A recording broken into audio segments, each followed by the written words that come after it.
For decades, household consumption followed a strict hierarchy.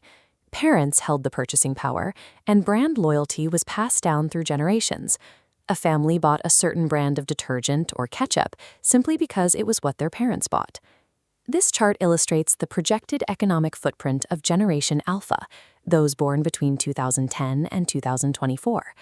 By 2029, their global spending power is expected to hit $5.46 trillion. As you can see, that volume rivals the combined economic weight of Millennials and Generation Z. They exert direct influence on high-value, adult-oriented purchases, often bypassing traditional child-focused marketing entirely to shape the spending of the entire household. You can see this play out in real time. Items like $45 Stanley tumblers, originally positioned for adult outdoor enthusiasts and office workers, became massive retail phenomena, driven heavily by tween demand. Because there are very few exclusive brand spaces catering specifically to them, they engage directly with established adult retailers, shopping at places like Sephora alongside their millennial parents. These children act as their household's chief influence officers. They research products and advocate for specific brands, forcing a decentralization of power that the traditional top-down marketing model wasn't built to handle. This shift has created what researchers call the independence gap.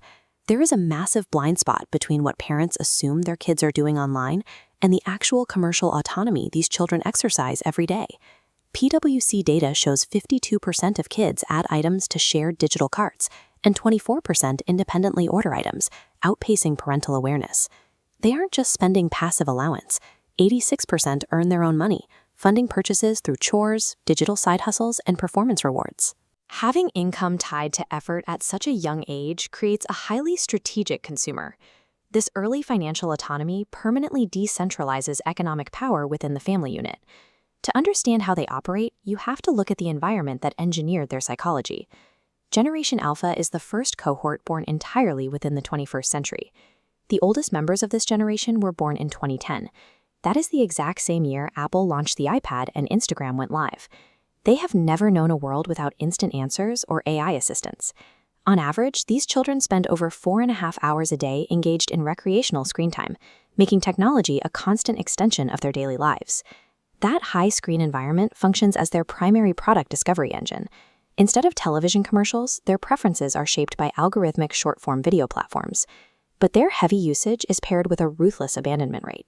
When closing an app, survey data shows it is rarely due to a parental screen time limit. They leave because of excessive ads, slow load times, or simple boredom. For Gen Alpha, technology serves as an integrated operating system, creating a baseline expectation for absolute speed and frictionless digital experiences in every interaction.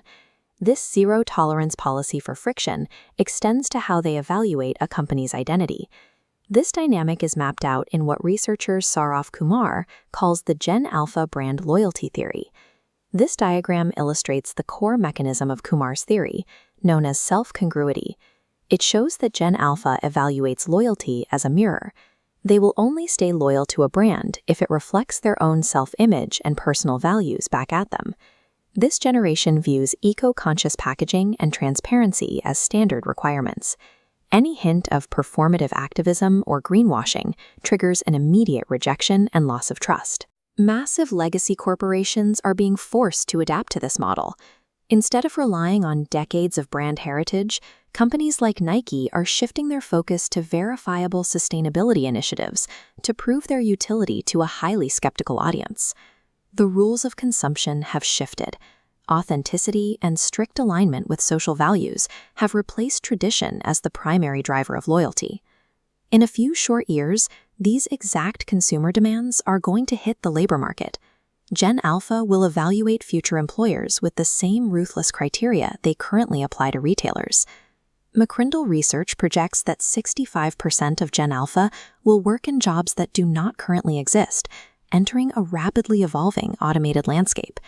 Just as they demand hyper-personalized retail experiences, they will expect tailored career paths. Standardized corporate structures will have to be replaced with flexible work arrangements and personalized employee development programs. Their expectations for leadership are entirely different.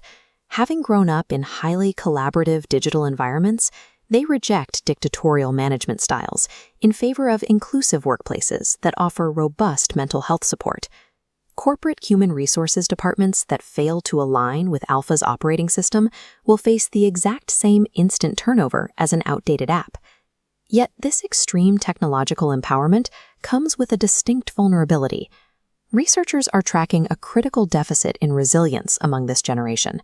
Growing up in a frictionless world where algorithms instantly deliver answers and entertainment has a cost. It can actively impair developing grit, navigating complex interpersonal conflict, and the fortitude to overcome adversity. Because artificial intelligence will automate the vast majority of technical tasks in their lifetime, deeply human skills like empathy, active listening, and face-to-face communication will become their most valuable professional assets. To win and retain the loyalty of Generation Alpha, whether you are selling a product, hiring an employee, or raising a child, you simply cannot rely on technology alone. You have to match their seamless digital fluency with radical authenticity and timeless human character.